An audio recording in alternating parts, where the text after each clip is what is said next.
लोकनेते दी.बा. पाटील नवी मुंबई विमानतळ प्रकल्पग्रस्त कामगार संघटनेचे उद्घाटन। नवीन पनवेल नवी मुंबई आंतरराष्ट्रीय विमानतळ प्रकल्पग्रस्त कामगारांच्या हिताचे रक्षण करण्यासाठी कामगार संघटनेची स्थापना करण्यात आली। लोकनेते दी.बा. पाटील नवी मुंबई विमानतळ प्रकल्पग्रस्त कामगार संघटनेचे उद्घाटन 11 एप्रिल रोजी वरचे ओवळे येथे करण्यात आले। यावेळी अध्यक्ष म्हणून नंदराज मुंगाजी, सरचिटणीस प्रेम पाटील, कार्याध्यक्ष चंद्रकांत पाटील, खजिनदार रत्नदीप पाटील, चिटणीस चेतन डाऊट, उपाध्यक्ष म्हणून समीर केनी, प्रशांत भोईर, सुभाष पाटील, मनकुश नाईक, गोवर्धन डाऊट, सुनील कटेकर, रोशन भरत यांच्यासह सदस्य आणि कामगार उपस्थित होते। यावेळी नवी मुंबई विमानतळावर काम करणाऱ्या कामगारांसाठी ही संघटना काम करणार असल्याचे सांगण्यात आले।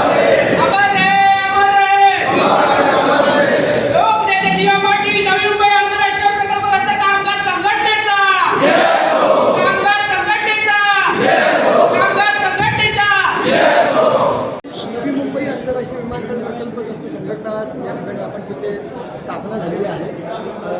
या अर्थाने 27 गावच्या या संघटनेचं रूपांतर आता परत नवी मुंबई लोकनेते दी.बा. पाटील विमानतळ प्रकल्पग्रस्त कामगार संघटनेमध्ये देखील होत आहे। कोणत्या उद्दिष्टाने ही संघटना स्थापन करण्यात आली आहे?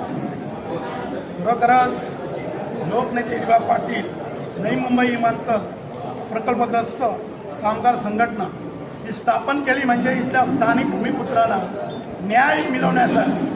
तर इथली भूमिपुत्र जी कामाला लागली त्यांच्यावर कुठल्याही प्रकारचा अत्याचार होता कामा नये, त्यासाठी आम्ही संघटना स्थापन केली। तर संघटनेमध्ये आता कामगार या ठिकाणी जे सभासद होतील त्यांना काय कशा रीतीने आवाहन करतात, नेमकं कोणी याच्यामध्ये सभासद झाले पाहिजे? या संघटनेमध्ये आम्ही 27 गावातील प्रत्येक गावातील मुलं कामाला लावली, त्याही या संघटनेमध्ये फॉर्म भरून लवकर त्यांना न्याय मिळवण्यासाठी त्याही लवकरच फॉर्म भरून घ्या।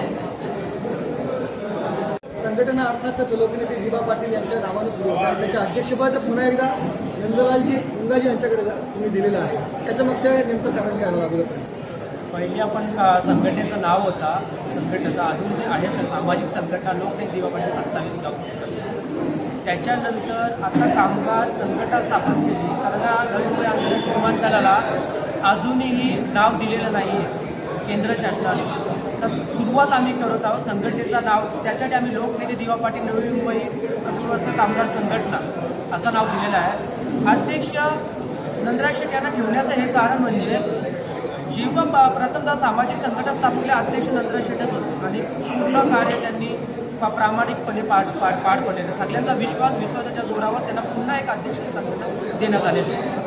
तर या संघटनेमध्ये आता तुम्ही जी सुरुवात केली आहे तशी इतर देखील तिथं संघटना असतील, मग अशा वेळेला त्याच्यामध्ये क्लॅशेस होतील। म्हणजे बघा, जेवढ्या जास्त संघटना तेवढा जास्त मॅनेजमेंटचा फायदा। साधं गणित आहे, कदाचित यांच्या बोलण्यामध्ये लक्षात आलं मला। माझा तर एक मुद्दा होता कामगारांच्या न्याय हक्कासाठी लढता आपला हक्क प्रस्थापित करणं म्हणजे खिसे गरम करणं। ही खिसे गरम करण्यासाठी संघटना झालेली नाही आहे, त्या कामगारांच्या न्याय हक्कासाठी लढण्यासाठी झालेली आहे आणि त्याला न्याय 100% मिळवून द्यायला। बाकीच्या संघटना असतील त्याचा भाव वेगळा राहिला, पण आपल्या विश्वास आहे प्रकल्प असताना या विश्वासाच्या जोरावर आपल्याकडे सगळे आकर्षित होणार आहे। संघटना जेव्हा तुम्ही स्थापन करता त्यावेळेला अनेक प्रश्न कामगारांचे उपस्थित होतात आणि अशा वेळेला कायदेशीर गोष्टी सगळ्या असतात। म्हणजे आता अर्थातच हे जे प्राधिकरण आहे म्हणजे हे केंद्र सरकारच्या अखत्यारीत येतं, मग त्याच्या वेळेला कामगार कायदे वेगळे असतात, त्याचे मांडणी वेगळे असतात, त्यासाठी म्हणजे तुम्हाला व्यासपीठ वेगळं असतो जिथे जिथे तुम्हाला भांडायला लागतं। मग या सगळ्यांसाठी तुम्हाला लिगल टीम चांगली लागते, अशी देखील व्यवस्था केलेली आहे। याची आता झाल्यावर आमची एक कार्यकारिणीची बैठकही होईल, लिगल टीम आम्ही एक लिगल टीम आम्ही सगळं नियोजित करू आणि पुढचं कार्य सुरुवात करू। ओके, शेवटला जाता जाता म्हणजे सगळ्यात महत्त्वाचा प्रश्न, अजून देखील लोकनेते दी.बा. पाटील साहेबांचं नाव या ठिकाणी अधिकृतरित्या घोषित झालेलं आहे असं देखील बोललं जातं। अर्थातच सातत्याने शासनाकडून सांगण्यात येतं की बाबा नाव संपूर्ण प्रक्रिया आता ही सुरुवात झालेली आहे आणि लवकरच ते नाव लागेल, परंतु इलेक्शन झाल्यानंतर परत आता सगळं थंड झालेलं असं वाटतं। मागच्या काळात बाळामामांनी देखील इथे आंदोलन करण्याचा इशारा दिला होता, तेच थंड झालेले आहेत। भारतीय जनता पार्टी असेल ते थंड झालेले आहेत, तुम्ही पण थंड झालेले आहेत असं म्हणता येईल का? आता महत्त्वाचं म्हणजे ही संघटना स्थापन करण्याचा एकमेव उद्देश 27 गाव कमिटी दी.बा. पाटील साहेबांच्या नावासाठी पहिला मुद्दा तोच होता, तो आता लास्टला मुद्दा जाता नाही। पण आम्ही आता असं प्लॅनिंग केलेली आहे पहिले कामगार युनियन आपण स्थापन करू. कामगार युनियनचं आमची एकी आणि कामगारांची एकी दाखवून देऊ विमानतळाला. आणि याच्यानंतर जर विमानतळाला नाव जर देतच नसेल तर आम्ही मोठं आंदोलन करू. ते एअरपोर्ट बंद राहिला तरी चालेल. त्याच्यासाठी आमची संघटनेची आम्हाला कामगार संघटनेची मोठी मदत भेटणार आहे यासाठी. जवळजवळ 2,500 लोक तुम्ही या ठिकाणी कामाला लावले. आता जेव्हा तुम्ही 2,500 लोकांना किंवा या ठिकाणी कामाला लावता तेव्हा त्यांची प्रायोरिटी असली पाहिजे की तुमच्या संघटनेचे ते सभासद झाले पाहिजेत ना. असं होताना दिसेल का? हे महत्त्वाचं म्हणजे आपण निस्वार्थ वृत्तीने आपण सगळ्यांना कामावर लावलेलं आहे. सगळ्यांना आपली संघटना स्थापन करायची प्लॅनिंगही नव्हती, पण आपल्याला काही गोष्टी करायला लागल्या त्याच्यामुळे त्रास होता कामगारांना, म्हणून आपण संघटना स्थापन केली. निस्वार्थ वृत्तीने आपण ही संघटना स्थापन केलेली आहे. निस्वार्थ वृत्तीने आपले कामगार आपल्याला यावं, मेंबरशिप होऊ दे असं मी आव्हान करेन सर्वांना.